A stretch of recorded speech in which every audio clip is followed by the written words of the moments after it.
اندر کا دکھ کھائے اور باہر کا دکھ تڑپائے، اللہ میں اس سے پناہ مانگتا ہوں۔ ہم والحزن، عجز والکسل، ایسا کہ میں عاجز ہو جاؤں یا میرے پر سستی غالب ہو جائے۔ کتنے لوگ ایسے ہیں ان کے اوپر سستی غالب ہے، بہت بڑی مصیبت ہے زندگی کی۔ میرے آقا کملی والے نے اس سے پناہ مانگی، اللہ کے حبیب میرے آقا نے آزمائشوں سے پناہ مانگی ہے۔ اللہم انی اعوذ بک من الفقر والکفر،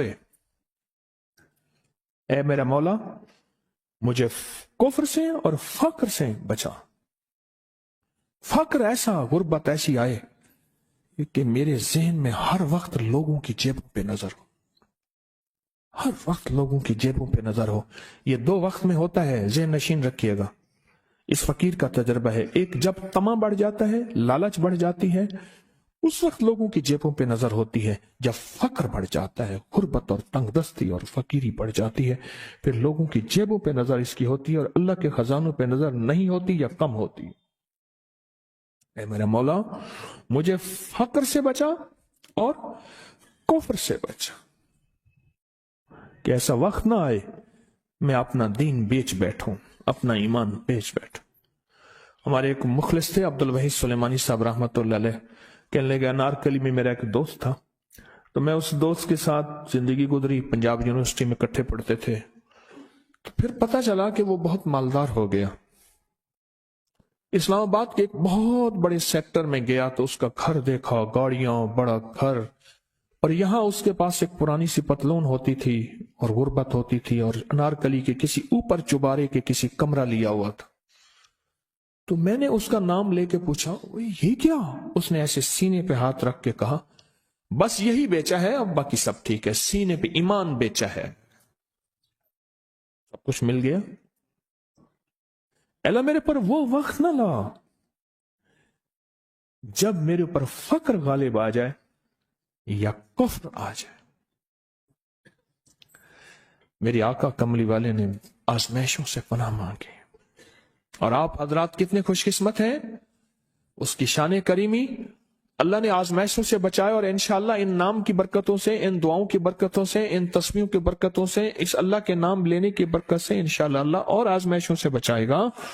اللہ نے بغیر آزمائشوں کے ہمیں اپنا نام دے دیا،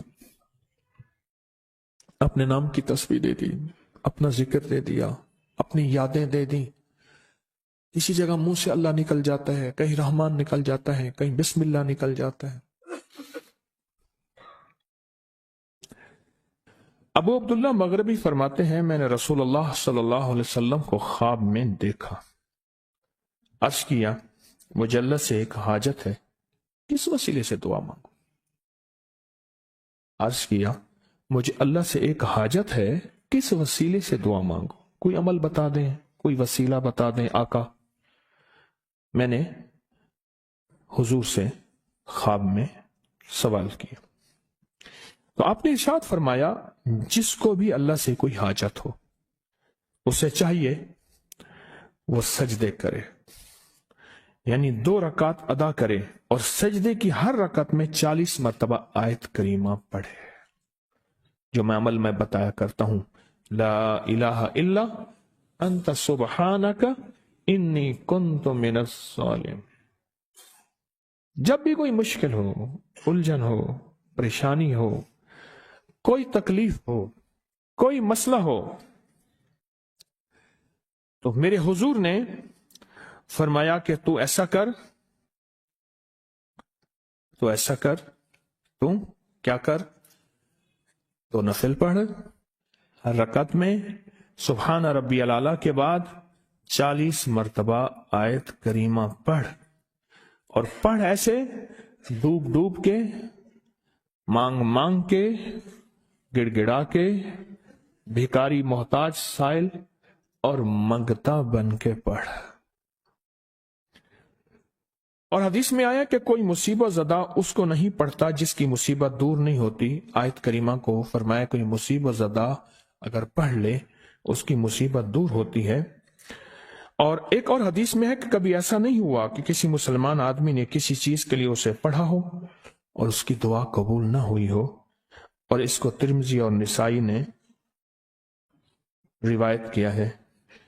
میرے آقا فرماتے ہیں کہ میں جب شب معراج میں میرا ایک شخص پر گزر ہوا جو نور عرش میں چھپا ہوا تھا، عرش کے نور میں اتنا ڈوبا ہوا تھا، خود چھپا ہوا تھا عرش کے نور میں نے پوچھا یہ کون ہے؟ یا کوئی فرشتہ ہے؟ فرمایا نہیں۔ میں نے کہا تو پھر یہ کون ہے؟ فرمایا ایک انسان ہے، جب دنیا میں تھا تو یاد خدا اسے اس کی زبان پر تر و تازہ رہتی تھی، اس کا دل مسجد میں لگا رہتا تھا، آج اللہ کے حضور یہ نور عرش کے نور میں اتنا ڈوبا ہے کہ خود چھپ گیا۔ دو چیزوں کی وجہ سے، ایک، اس کی زبان ہر وقت اللہ کی یاد سے تر و تازہ رہتی تھی۔ جو دم غافل سو دم کافر، میں نے مرشد سبق پڑھایا ہو۔ حضور کہتے ہیں میں مرشد کے پاس گیا، میں نے کہا حضرت کو نصیحت فرما دیں۔ فرمایا میری نصیحت یہی ہے، جس دم غافل ہوگا سمجھ لے وہ دم تیرا کافر ہے، اور کافر کے معنی اصل ہیں انکار کے، وہ تیرا دم اللہ کے ساتھ جڑا ہوا نہیں ہے۔ اور میں ذکر کرنے والوں کی مثال زندہ کی ہے اور ذکر نہ کرنے والوں کی مثال مردہ کی ہے۔ حضرت خالد بن ولید نے فرمایا ایک طرف ہزاروں تھے اور فرمایا مجھے چند دے دیں، تو پوچھا آپ کو چند کیوں دیں؟ کہا وہ سارے مردہ ہیں، وہ کلمہ پڑھنے والے نہیں تھے، وہ سارے مردہ ہیں، مجھے چند کلمہ پڑھنے والے دے دیں، یہ سارے زندہ ہیں اور یہ غالب آئیں گے۔ اور یہی ہوا، اور یہ کلمہ پڑھنے والے غالب آ گئے۔ آپ نے فرمایا کہ غافلوں کے درمیان اللہ کی یاد میں لگا رہنے والا ایسا ہے جیسے